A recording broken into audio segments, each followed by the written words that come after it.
My girlfriend said, "He's just a friend." I said, "Then why were your plans deleted?" She laughed like I was paranoid until I showed her the screenshots she forgot to clear. By midnight, her best friend was calling me cruel, and by morning, the apartment felt completely different. Original post, I found the deleted plans while I was trying to pay our electric bill. That sounds ridiculous, but that is literally how this started. I'm Mason, 31, and until last month I lived with my girlfriend, Kelsey, 28, in a 2-bedroom apartment in Raleigh, North Carolina. We had been together almost 3 years. Not married, not engaged, but we were at that stage where everyone assumed it was coming. Our rent was $1,875 a month. I paid $1,100 because I made more as an IT project coordinator, and Kelsey paid the rest from her job as a marketing assistant at a dental office. We split groceries, streaming apps, and utilities. We had a shared notes app for Costco runs, a shared calendar for bills, and what I thought was a pretty normal adult relationship. Then there was Dylan. Kelsey told me Dylan was just a friend from college. He had moved back to Raleigh after a breakup and didn't really know anyone anymore. At first, I didn't care. I have female friends. She can have male friends. I wasn't trying to be that boyfriend who turns every man into a threat, but Dylan started appearing everywhere. He was reacting to her Instagram stories within 2 minutes. He was sending her TikToks at midnight. He was suddenly in her work lunch group, even though he didn't work anywhere near her office. He invited her to a trivia night on a Wednesday, then a brewery thing on Friday, then a small friend hangout on Sunday. Every time I asked about it, Kelsey smiled like I was embarrassing myself. "He's just a friend, Mason." The first time I believed her. The 5th time I started feeling stupid. The argument happened on a Thursday night. I had just gotten home late because our team had a software rollout go sideways. I stopped at Food Lion for chicken, rice, and the oat milk Kelsey liked. I walked in around 8:40 and she was dressed like she was going out. Not full date night dressed, but close enough that my stomach noticed before my brain did. Black jeans, brown boots, her hair curled, the perfume she usually saved for weekends. I asked where she was going. She said, "Just grabbing drinks with Dylan. He's having a rough week." I put the grocery bags on the counter and said, "You didn't mention that." She rolled her eyes and said, "Because I knew you'd make it weird." That annoyed me more than the plans. I asked, "Would it be weird if I got dressed up and went for drinks alone with a woman you kept hearing about?" She said, "If she was just your friend, no." I said, "Okay, then invite me." Her face changed for half a second, not anger, not even guilt, more like inconvenience. Then she said, "It's not that kind of thing." I asked what kind of thing it was. She said, "A friend thing, you don't need to supervise me." That was when I stopped arguing. I opened the fridge, put away groceries, and said, "Go ahead." She stared at me like she expected more, maybe yelling, maybe begging, maybe some dramatic speech about how much I loved her. I didn't give her that. She left around 9:10. At 9:25, I opened the electric company website because our Duke Energy bill was due the next day and I couldn't remember if autopay had gone through. Kelsey had been the one to screenshot the login info months earlier, and it was saved in our shared notes folder under apartment stuff. That folder was connected to her iCloud too because she liked having everything in one place. When I opened it, I saw a deleted note sitting in the recently deleted section. The title was D+K Weekend. I clicked before I could talk myself out of it. It was not long. It was not explicit. But it was enough. Friday, Tell Mason Girls Night. Saturday morning, Durham Farmers Market. Hotel may be too risky. Airbnb. Delete messages after. Don't post stories. I just sat there holding my phone while the microwave clock blinked 9:31. My first feeling wasn't rage. It was embarrassment. I thought about every time she had said, "You're being insecure." Every time I had apologized for asking normal questions. Every time I had convinced myself that being a good boyfriend meant swallowing discomfort until it disappeared. Then I noticed the note had been edited 2 days earlier. 2 days earlier was when she had kissed me goodbye before work, reminded me we needed paper towels, and asked if I wanted to take her parents to brunch next Sunday. I took screenshots. I sent them to my own email. Then I sat at the kitchen table and waited. She came home around 12:18, not drunk, not messy, just too cheerful. She walked in and said, "See, nothing happened. You survived." I looked at her and said, "Was Durham fun to plan?" Her smile fell. She said, "What?" I turned my phone around and showed her the screenshots. She grabbed for my phone, but I pulled it back. Then came the first sentence I will probably remember forever. "You went through my private stuff." I actually laughed once. Not because it was funny, but because my brain couldn't believe that was her first move. I said, "You saved it in our shared apartment folder." She said, "That doesn't make it okay." I said, "Neither does planning a weekend with Dylan and writing down which lie to tell me." She said nothing. So I said, "I'm not doing this. You can sleep in the spare room tonight. Tomorrow we figure out the apartment." That was my boundary. Calm, boring, adult. And that seemed to scare her more than yelling would have. Update 1: Kelsey did not sleep in the spare room. She spent the first hour pacing between the kitchen and the hallway, explaining without explaining. First, she said the note was just brainstorming. Then she said Dylan had been depressed and needed something to look forward to. Then she said she never actually booked anything, so I was punishing her for a thought. Then she cried and said she felt lonely in our relationship. That one landed because I knew I had not been perfect. I had been tired for months. Work had been stressful. My dad had knee surgery in February, and I had been driving to Cary twice a week to help him with groceries and appointments. Some nights I came home and barely had energy to talk. I knew Kelsey had complained that I was always half present. But lonely does not explain delete messages after. Lonely does not explain hotel may be too risky. Lonely does not explain making me feel crazy for noticing what was in front of me. I told her that. She wiped her face and said, "Nothing physical happened." I said, "That is not the winning sentence you think it is." She got quiet, then she said, "So you're just done, after 3 years?" I said, "I'm done being lied to." That was when her tone changed. She said, "You're acting so cold right now. It's honestly disturbing."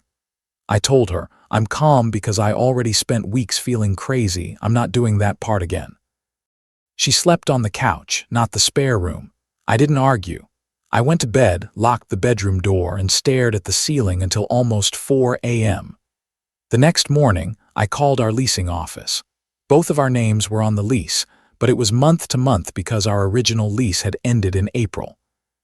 The property manager, Tanya, said we could either both give notice or one of us could apply to stay alone if the other signed a release. That made things real. When Kelsey woke up, I was already at the kitchen table with coffee, the lease portal open, and a list of shared bills. She looked exhausted.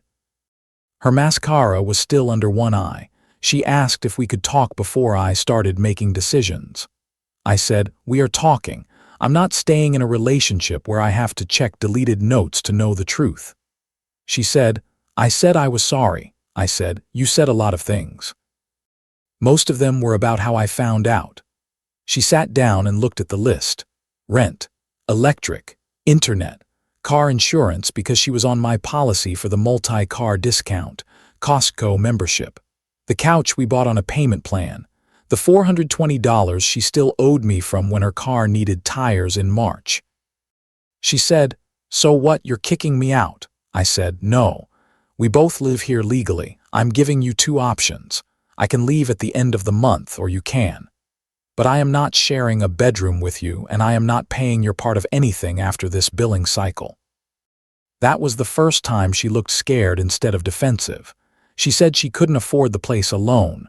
I said I knew. She asked where she was supposed to go. I said, "Probably the same place you were going to tell me you were sleeping during your girls' night." That was petty. I admit that. Her face crumpled, and for 1 second I felt horrible. Then her phone lit up on the counter. Dylan. Neither of us moved. It rang until it stopped. Then a text came through. "Did he see it?" Kelsey closed her eyes. That message did more than the deleted note did. because until then, part of me was still wondering whether I had misunderstood something. Maybe it was fantasy. Maybe it was a dumb note she would have never acted on. Maybe I was being too quick. But Dylan asking, did he see it, meant he knew there was something to see. I said, you should answer him. She whispered, Mason. I said, no, answer him. She didn't. So I got up, grabbed my laptop bag, and went to work. By lunch, I had 16 missed calls from Kelsey, 3 from her best friend Tessa, and 1 text from Kelsey's mom. Her mom wrote, Honey, Kelsey says you two had a misunderstanding. Please don't make sudden choices when emotions are high. I stared at that message while eating a gas station turkey sandwich in my car. Then I replied, I found written plans for her to lie to me and spend a weekend with Dylan. I'm not discussing this with family right now, but it is not a misunderstanding. Her mom did not respond for 4 hours. Tessa did. She sent me a paragraph about how Kelsey made one mistake because she felt neglected and how throwing away 3 years over almost cheating was immature. I wrote back, almost cheating is a funny way to describe scheduling the lie. Then I muted her. That evening, Kelsey was home before me.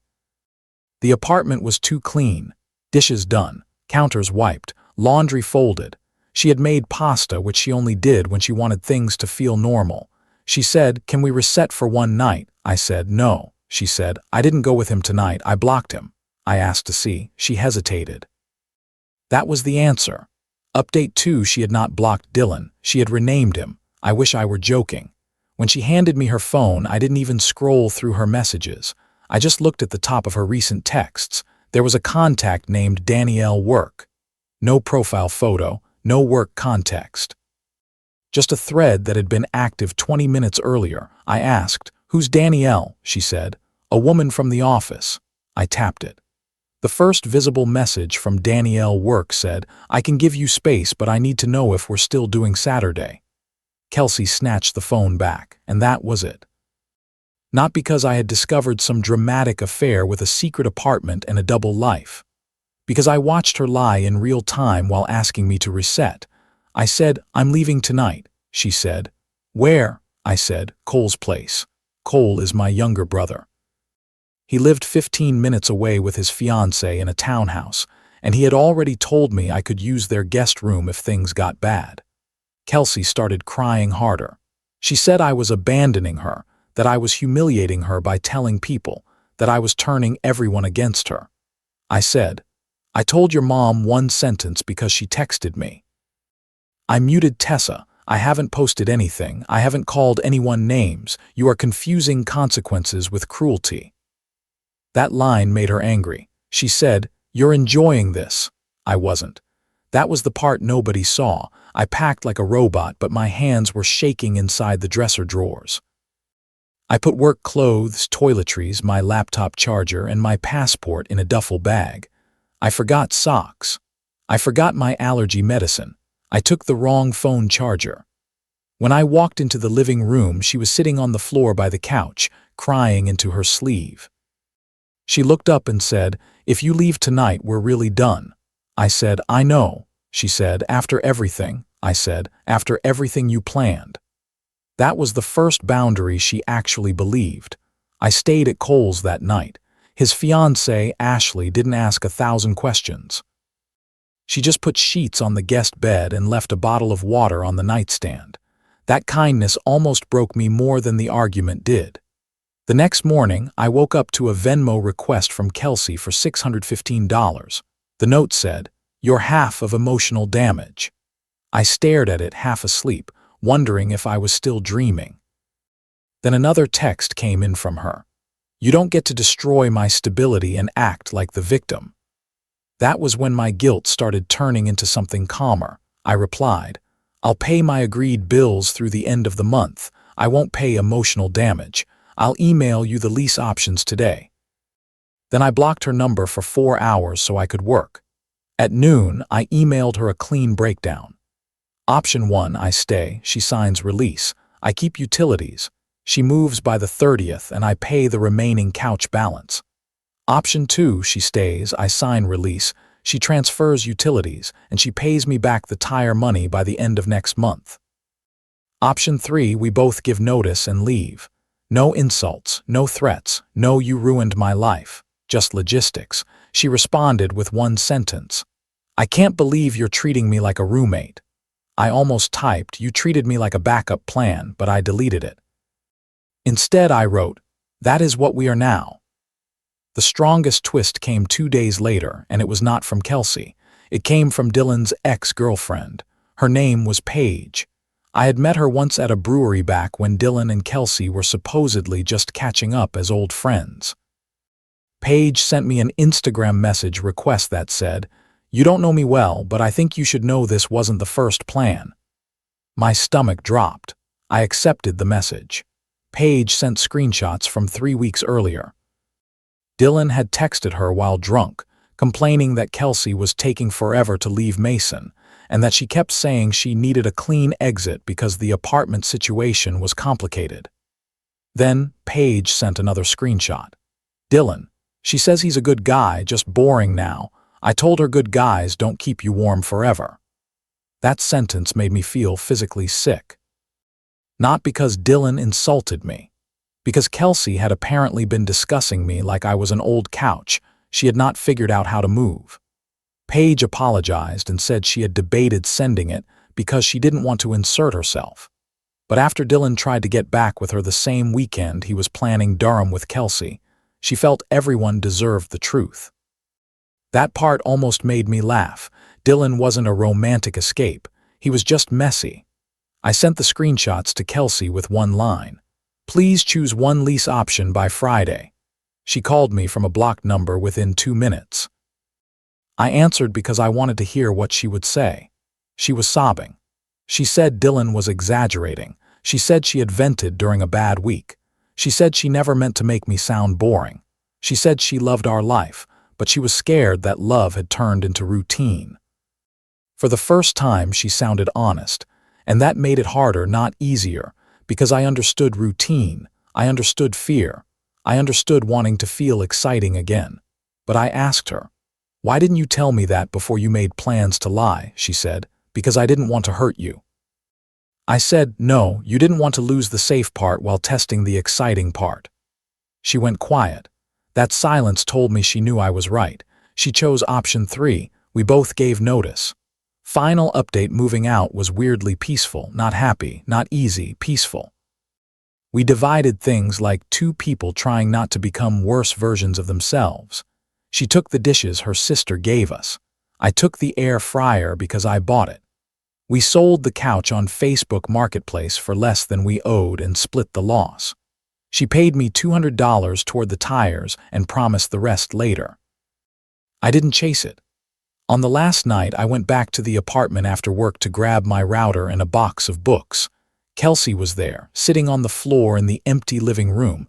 No dramatic makeup, no yelling, just tired. She said, "I really did love you." I said, "I know." And I meant it. That was probably the saddest part. I don't think Kelsey was evil. I don't think she woke up one day planning to destroy me. I think she liked being loved by someone stable while chasing the feeling of being chosen by someone new. I think she told herself that because nothing physical had happened yet, she had not crossed the real line. But the line was crossed when she started protecting the lie more than the relationship. She asked if I hated her. I said, "No, but I don't trust you, and I'm not staying with someone I have to investigate." She cried quietly, and I almost sat beside her. I didn't, not because I wanted to punish her, because I knew myself. If I sat down, I would start comforting her. If I comforted her, she would feel less guilty. If she felt less guilty, I would start carrying the pain again just to make the room easier. So I picked up my router, said goodbye, and left. I moved into a smaller one-bedroom near my office. It costs $14–20, the kitchen is tiny, and the upstairs neighbor walks like he owns steel-toed slippers. But nobody lies to me there. Nobody tells me I'm insecure for noticing the truth. Nobody asks me to compete with a man they swear is just a friend. Kelsey texted once from her email about a month later. She said she was sorry for making me feel replaceable. She said Dylan disappeared as soon as things became real. She said she understood if I never replied. I did reply. I said, I hope you learn from it. I'm moving on. That was it. No revenge post, no group chat explosion, no public humiliation. Just a boundary. And honestly, that felt stronger than any revenge I could have planned. Because sometimes the most painful thing you can do to someone who expected you to chase them is simply stop running. If this story hit close to home, subscribe for more Reddit-style drama stories like the video, and share it with someone who needs the reminder. And tell me in the comments, have you ever been told someone was just a friend? Or do you think I walked away too fast?